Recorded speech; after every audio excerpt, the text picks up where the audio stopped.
Hello everyone, study केटा के YouTube channel में आपका स्वागत है। मैं हूं निशांत शर्मा। आज हम बात करने वाले हैं रेलवे बोर्ड ने जो रेलवे एम्प्लॉयज़ के लिए उनकी मेडिकल फैसिलिटीज़ को सुधारने के लिए जो लेटर्स निकाले हैं टाइम टू टाइम, हम उन तीनों लेटर्स को डिस्कस करेंगे। इसमें एक लेटर ये 2021 का आप देख सकते हो, एक लेटर ये है, एक ये 2018 का लेटर है और एक लेटर ये 2020 का। तो चलिए शुरू करते हैं, एक एक करके हम इन लेटर्स को डिस्कस करेंगे। सबसे पहले हम बात करते हैं 2018 की इस लेटर की। इस लेटर के अंदर उन्होंने क्या बताया है कि जो डेबिट और क्रेडिट नोट होते हैं, जो पेशेंट का ट्रीटमेंट होता है, बोले तो मान लो आप मेडिकल रेलवे मेडिकल फैसिलिटीज़ लेते हो, बट आप अब इसमें हम एक एक केस ही देख लेते हैं। इन्होंने बोला कि मान लो पहला केस है रेफरल केस। मतलब इसने बोला कि अगर मान लो एक railway hospital referring the patient to other general hospital will include a note in itself referral from letter that it will accept debit raised on the treatment of the patient at railway hospitals and or further onward referral of the patient on to implant hospitals। इसमें क्या बोल रहे हैं कि मान लो एक railway hospital ने एक पेशेंट को रेफ़र कर दिया किसी दूसरे जोन के हॉस्पिटल को, ठीक है, तो वो उसके अंदर एक लेटर खुद लिखेगा जिसके अंदर ये रहेगा कि वो डेबिट जो है, याद रखना, जो आपके ट्रीटमेंट का खर्चा होता है ना, उसको सिस्टमेटिक बनाने के लिए उन्होंने क्या बोला कि अगर मान लो कोई आदमी मुंबई डिवीज़न का है, वो किसी भी डिवीज़न में जाके इलाज ले, लेकिन पैसा कौन पे करेगा? मुंबई डिवीज़न ही पे करेगा, ताकि उसकी एक अकाउंटेंसी रहे कि एक डिवीज़न कितना पैसा अपना लगा रहा है। तो उन्होंने बोला कि रेफरल केस अगर है तो एक डेबिट नोट जो है वो ऑलरेडी उसके अंदर रहेगा उस अगले जनरल हॉस्पिटल के लिए। और अगर मान लो वो जनरल हॉस्पिटल किसी प्राइवेट हॉस्पिटल, मतलब इम्प्लांट हॉस्पिटल में भी अगर वो उसको रेफ़र कर रहा है तो उसकी इन्फॉर्मेशन भी उसके अंदर रहेगी। All the necessary sanction if required will be taken at the referred railway itself. तो जो भी सैंक्शंस हैं वो जिसने रेफ़र किया है उस हॉस्पिटल से लिए जाएंगे। दूसरा केस क्या बोल रहे हैं, मान लो ऐसा कोई केस है जिसके अंदर आप मान लो अपने घर गए हुए हो, आप काम करते हो बिलासपुर डिवीज़न में, आपका घर जो है वो आता है पूना में आता है आपका, मान लो, और आप अपने घर आए और आपको इमरजेंसी ट्रीटमेंट लेना पड़ गया। तो in case patient railway medical beneficiary has reported to the hospital of other railway unit without referral treatment will be provided by the hospital. तो बोला ट्रीटमेंट दिया जाएगा इन हाउस और रेफरल टू इम्प्लांट हॉस्पिटल और non empanelled hospital. तो बोल रहा वो या तो उसी हॉस्पिटल में देगा या वो रेफरल करेगा इम्प्लांट हॉस्पिटल में, या मान लो कोई ऐसी बीमारी है जो उस इम्प्लांट हॉस्पिटल में भी नहीं है तो किसी नॉन इम्प्लांट हॉस्पिटल में भी वो करेगा। As advance payment case as need to be after ascertaining the valid I D अगर बराबर है, उम्मीद कार्ड उसके पास है, ठीक है, या पास पीटीओ जो भी है, मतलब ऐसा नहीं है कि उम्मीद कार्ड, अगर आईडी कार्ड है, पास है, पीटीओ है, कुछ भी है, तो भी उसको नेसेसरी एक्शंस जो है, मतलब सैंक्शंस जो है वो प्रोवाइड किए जाएंगे। और if required will be taken at reported railway itself. Meanwhile the reported railway unit hospital will inform the concerned. अब आपने मान लो आप वही मैंने बताया, आप पूना डिवीज़न में आए हो रहने, मतलब आप काम करते हो बिलासपुर डिवीज़न में, आपने रिपोर्ट किया पुणे डिवीज़न में, तो पुणे डिवीज़न के हॉस्पिटल का काम है कि वो देखेगा कि जो पेशेंट है वो कौन से डिवीज़न से बिलोंग करता है और वहाँ उनको बताएगा और वहाँ से बचे हुए सेंक्शंस लेगा। लास्ट क्या है, the patient will be given the treatment as per the medical condition by the referred और reported hospital. After treatment is over then the debit will be raised on the concerned zone. तो जहाँ से आप belong करते हो, जो आपका लीन है जहाँ पे आपका, वहीं से पैसा लिया जाएगा। तो इसके अंदर तो वो बताया कि मान लो अगर आप रेलवे हॉस्पिटल में ही पहले जाके रिपोर्ट करते हो या रेलवे हॉस्पिटल से आप रेफ़र होते हो, तो उन दोनों केसेस को उन्होंने डिफाइन किया है, चाहे वो आपके जोन में हो, आपके डिवीज़न में हो, चाहे आपके डिवीज़न से बाहर के हों। अब जो सेकंड लेटर है ये बहुत अच्छा लेटर है। इस लेटर के अंदर इन्होंने क्या बताया कि अगर मान लो कोई आदमी प्राइवेट हॉस्पिटल के अंदर भी चला जाता है, इम्प्लांट प्राइवेट हॉस्पिटल में भी चला जाता है, तो कैसे कैसे उसका ट्रीटमेंट किया जाएगा। तो ये लेटर देखना, इसके अंदर देखो जो 2020 का लेटर है ना, जो तीसरा लेटर मैं आपको बता रहा था, वो एक्चुअली ये लेटर उसी का मॉडिफिकेशन है, तो हम उसको डिस्कस नहीं करेंगे। उसके अंदर जो जो पैरा मॉडिफाई किया है वो ऑलरेडी इसके अंदर मैंशनड है, वो मैं आपको बता दूंगा। अब इन्होंने क्या बोला, इसके अंदर बोला in board to improve the health, वो हेल्थ डिलीवरी सिस्टम को इम्प्रूव करने के लिए जो हमारे सीईओ हैं उन्होंने ये फॉलोइंग अप्रूवल दिए हैं। तो चलिए शुरू करते हैं। पहला क्या है, रेलवे मेडिकल बेनिफिशरीज, चाहे वो सर्विंग हो चाहे retired, under emergency condition can get admission in any railway implant hospital without any prior referral. The implant hospital should not insist on referral from railway hospitals or demand advance in emergency condition, and the hospital will provide cashless credit medical facilities. याद ना, railway employees को cashless facilities मिलती हैं, तो अगर आप emergency condition के अंदर हो तो प्राइवेट वाला भी आपको डिमांड नहीं कर सकता कि आप रेफर होके आओ, या हम आपको कैशलेस नहीं देंगे, या आप क्रेडिट मेडिकल फैसिलिटीज़ नहीं देंगे। तो इम्प्लांट हॉस्पिटल की अगर आपको लिस्ट पता है, और इम्प्लांट हॉस्पिटल की लिस्ट कैसे पता करनी है, उसके लिए आप हमारे लिंक पे क्लिक कर सकते हैं। इसके अंदर हमने आपको बताया कि आप किसी भी डिवीज़न, किसी भी जोन, किसी भी बीमारी के लिए आप स्पेशली बीमारी भी डाल के आप कैसे चेक कर सकते हैं कि आपके आसपास कौन सा इम्प्लांट प्राइवेट हॉस्पिटल है। तो जाके इस वीडियो को आप जरूर देखना। सेकंड कैसे बोलता है, the emergency condition are defined in memorandum. देखो, एक MOU साइन हुआ किसके बीच में, गवर्नमेंट ऑफ इंडिया और CGHS इम्प्लांट हॉस्पिटल के बीच में। वो एनेक्चर 1 है, वो भी मैं वीडियो के नीचे डाल दूंगा। उसके अंदर बोल रहा है कि उसके अंदर जो बीमारियां मेंशन्ड है वो इमरजेंसी कंडीशन है, और इसको टाइम टू टाइम CGHS क्या करता है, रिवाइज करता रहता है। तो आपको देखना पड़ेगा।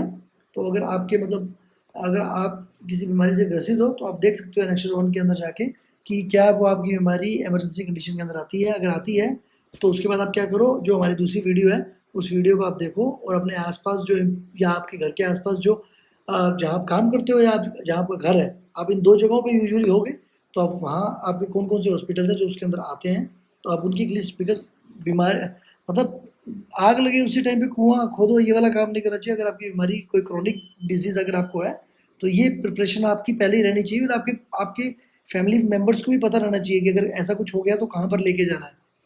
ठीक है। और लास्ट में क्या, इसमें थर्ड पॉइंट क्या है, द वैलिड उम्मीद कार्ड, ये CTSC बोल दो, इमरजेंसी डिजीज के लिए जो कार्ड बनता है, अगर वो है, will be treated as identification railway medical beneficiary. Railway have to make sure that these cards are accepted in the implant hospital under the, और रेलवे का काम ये है कि जो इम्प्लांट हॉस्पिटल है वो इन दोनों कार्ड के हिसाब से उनको ट्रीटमेंट दें। अब देखो 2020 का जो लेटर है उसका पैरा नंबर 4 कहता है, कह रहा है हमने चेंज कर दिया है, मॉडिफाई कर दिया है। इसके अंदर उन्होंने क्या बोला कि सिचुएशन में arise where railway hospital after scrutinising admission report submitted by the empanelled hospital finds that the patient is not suffering from emergency condition. अब ये क्या बोल रहा है, मैं आपको समझा देता हूँ। ये बोल रहा है, मान लो पहले दिन आपने रिपोर्ट किया, दूसरे दिन आपका ट्रीटमेंट शुरू हुआ और आपके टेस्ट वेस्ट हुए, तीसरे दिन उनको क्या पता लग गया कि आप तो रेलवे, आपको जो बीमारी हुई पड़ी है वो इमरजेंसी कंडीशन है ही नहीं। तो उस केस के अंदर क्या होगा, जो स्टार्टिंग 2 दिन में जो आपका खर्चा हुआ है, रहने का, खाने का, टेस्ट का, सब चीज़ का, वो तो कौन उठाएगा, आपका रेलवे खुद उठाएगा। और उसके बाद के जो दिन है, उसके बाद अगर आपको ट्रीटमेंट लेना है तो आपको अपने खर्चे पे लेना पड़ेगा, चाहे वो CGHS के रेट जो होंगे या जो हॉस्पिटल के रेट रहेंगे, उनमें से जो सस्ता रहेगा वो आपको मिलेगा। मतलब CGHS के रेट के हिसाब से आपको पे करना ही पड़ेगा। हमको पता है हॉस्पिटल के रेट्स जो होते हैं वो यूजुअली सस्ते नहीं होते, CGHS के रेट ही सस्ते होते हैं। तो अगर जिस दिन आपका पता लग गया, देखो, in such case hospital bill up to the stage such determination shall be paid by the railway direct to hospital. ठीक है। तो स्टार्टिंग के 2 दिन 3 दिन में जो भी पता लगेगा, मान लो कभी होता है ना कि आपने लिस्ट देखी, लिस्ट में आपने देखा इमरजेंसी बीमारी भी है वो आपकी वाली, आप तुरंत उसके बाद आप बीमार हो गए, आप चले गए, बाद में पता लगा कि कुछ 1-2 दिन पहले ही जो लिस्ट है वो रिवाइज होगी, अब आपकी जो बीमारी है वो इमरजेंसी कंडीशन में नहीं आती। उस टाइम पे क्या होगा कि आपके स्टार्टिंग के जो दिन होंगे, जब तक उनको नहीं पता लगता तब तक तो वो क्या करेगा, आपको ट्रीटमेंट देगा और सारे ट्रीटमेंट का पैसा आपका रेलवे उठाएगा। उसके बाद आपको CGHS या रेलवे के रेट जो भी कम रहेंगे वो उसके हिसाब से आपको पे करना पड़ेगा। तो ये बहुत अच्छा पॉइंट बनाया है इन्होंने। कभी कभी क्या होता है, आदमी की बीमारी का पता ही नहीं होता तो चला जाता है। अब देखो, the nature and the appropriateness of emergency is subject to verification which may be verified, inspected और मेडिकल ऑडिट बाय द, ये तो ठीक है, वो करेंगे। Hospital will intimate all instances of patient admitted by emergency without prior permission to the railway authorities। अभी क्या बोल रहा है कि 24 घंटे के अंदर प्राइवेट हॉस्पिटल का काम है रेलवे यूनिट को रिपोर्ट करना, और रेलवे यूनिट का भी काम है 24 आवर के अंदर वो वापस से क्या करें, रिपोर्ट बैक करें इम्प्लांट हॉस्पिटल को। अगर वो नहीं करता रिपोर्ट बैक तो इम्प्लांट हॉस्पिटल जो ये क्या डीम्ड अप्रूवल माना जाएगा। द इम्प्लांट हॉस्पिटल में clearly mention clarify the emergency condition as per MOU के हिसाब से उनको क्लेरिफाई करना है। अगले लाइन क्या बोल रहा है, railway hospital as well as empanelled hospital will share. अभी बोल रहा है कॉन्टैक्ट नंबर और ईमेल एड्रेस भेजे जाएंगे ताकि जो और मतलब बात करने के लिए, कोई भी इंफॉर्मेशन एक्सचेंज करने के लिए ये दोनों ये चीज़ें एक्सचेंज की जाएंगी। और उसके अलावा जो put on the website of railway as well the hospital, और उन दोनों की वेबसाइट्स पे भी डेटा को अपलोड करना पड़ेगा। The documents and approval will be share on the email to save the time बचाने के लिए उसकी वजह, मतलब इसमें क्या दिया है कि पेशेंट को नहीं भागना जाके अप्रूवल लेके आओ, अप्रूवल लेके आओ, ये बता रहा है आपको। The empanelled hospital will not insist to patient to get approval, ये सबसे इंपॉर्टेंट है। वो क्या करते हैं, आप लेके आओ, आप अप्रूवल लेके आओ, तो ये चीज़ पॉइंट बहुत इंपॉर्टेंट है। कोई अगर ऐसी क्रोनिक डिजीज़ के अंदर आपका कोई पेरेंट है जो रेलवे एम्प्लॉई है और आपको वो भगा रहे हैं इधर से उधर, उधर से इधर, तो ये लेटर लेके आप उनको दिखाना, आप उनको बताना, और डेफिनेटली वो एक्शन लेंगे, बिकॉज ये रेलवे बोर्ड की तरफ से लेटर निकला हुआ है। Same will be contact and approved on the contact number and email by the empanelled hospital, तो वही आगे बात बोल रहे हैं। फिर क्या बोल रहा है, railway hospital shall refer to the empanelled hospital for appropriate duration as per package in case of additional stay for treatment, same procedure will be followed as per 6 and 7। अब वो बोल रहा है railway hospital shall refer to the empanelled hospital for appropriate duration as per, वो बोल रहा है कि 6 और 7 के अंदर, अगर मान लो आप रेलवे हॉस्पिटल के अंदर ले रहे थे ट्रीटमेंट, उसके बाद आपको प्राइवेट हॉस्पिटल में भेज दिया, तब भी 6 और 7 के अंदर जो मेंशन कर रखा है कि ईमेल एड्रेस आप भेजोगे, उस हिसाब के से आपको प्रोसीजर फॉलो करना है। ऐसा नहीं कि आप पेशेंट को या पेशेंट के रिलेटिव को भगाना चालू करो। फिर क्या बोल रहा है, all the empanelled hospital will provide the necessary treatment OPD और अदरवाइज टू वैलिड रेलवे। हाँ, अब देखो ये जो आप इससे ऊपर जो आपने बात की थी वो अपन ने आईओडी की बात की थी, बोलते जब आपको एडमिट करते हैं, लेकिन अगर आपको ओपीडी लेनी है, मतलब आपको जाना है और टेस्ट करवा के आ जाना है, the valid railway medical beneficiary at CGHS approved rate और hospital rates whichever is less treatment non referred and non emergency case at railway medical beneficiary. तो ये बहुत अच्छी चीज़ है। वो सब लोग जो जाके सिर्फ चेक करवाना चाहते हैं, मतलब क्या करवाना चाहते हैं, एक्सरे करवाना चाहते हैं या सीटी स्कैन करवाना चाहते हैं, तो वो नॉन इमरजेंसी कंडीशन में और बिना रेफर के अगर इम्प्लांट हॉस्पिटल है वो, आप वहाँ जाके आरजीएचएस रेट के अंदर क्या कर सकते हो, सीजीएचएस रेट के अंदर क्या कर सकते हो, अपना ट्रीटमेंट ले सकते हो। इसके बाद ये वाला जो पॉइंट है ये रेलवे के लिए है कि अगर वो नहीं किया जाएगा तो उनके जो मतलब जो उनके इम्प्लांट हॉस्पिटल का जो उनको सर्टिफिकेट मिला है वो उनका निकाल दिया जाएगा, कोई काम का नहीं है। फिर 11 में क्या बोलता है, zonal railway shall keep the provision in view पर। हाँ, ये बजट के बारे में बात कर रहा है कि रेलवे जो यूनिट है उसको ये अलग से प्लान, एक हेड रहता है जिसके अंदर सारे खर्चे रिकॉर्ड किए जाते हैं, तो वो बनानी है। फिर उसके बाद ये जो एक लास्ट वाला पॉइंट है वो बोल रहा है कि जितनी भी ऐसी पेमेंट की जाएंगी उसके लिए आपको प्रॉपर एक अकाउंट बनाना चाहिए, तो ये आपसे रिलेटेड नहीं है। तो ऊपर के ये जो पॉइंट्स हैं वो आप याद कर सकते हो, बहुत अच्छे पॉइंट है। सबसे इंपॉर्टेंट जो मेरे को लगा, एक तो ये कि इम्प्लांट हॉस्पिटल में आप जाके ओपीडी ले सकते हो, सीटी स्कैन, एक्सरे, बाकी सब चीज़ें, और रेट क्या लगेगा, सीजीएचएस का रेट लगेगा। फिर क्या बोल रहे हैं कि अगर मान लो आप चले गए हो इमरजेंसी कंडीशन के अंदर, तो आपका ट्रीटमेंट दिया जाएगा बिना कुछ रेफर के, वो खुद बात करता रहेगा, उसका काम है ये। फिर तीसरा क्या बोल रहा है कि मान लो अगर आप चले भी गए, इमरजेंसी कंडीशन नहीं है, उस केस के अंदर आपके क्या है, जब तक पता नहीं लगेगा तब तक तो क्या होगा, आपका ट्रीटमेंट फ्री है, और उसके बाद आपका क्या रेट लगेगा, सीजीएचएस। याद रखना ये इम्प्लांट हॉस्पिटल की बात कर रहा है, ठीक है, इम्प्लांट हॉस्पिटल में, किसी भी हॉस्पिटल में घुस जाओगे आप, ठीक है। तो आई थिंक इसके बाद थर्ड लेटर तो मैंने आपको बता ही दिया, वो तो सेम सेकेंड लेटर का ही लेटेस्ट वर्जन है। तो आई थिंक इसके अंदर बहुत सारे डाउट्स जो है वो क्लियर होंगे।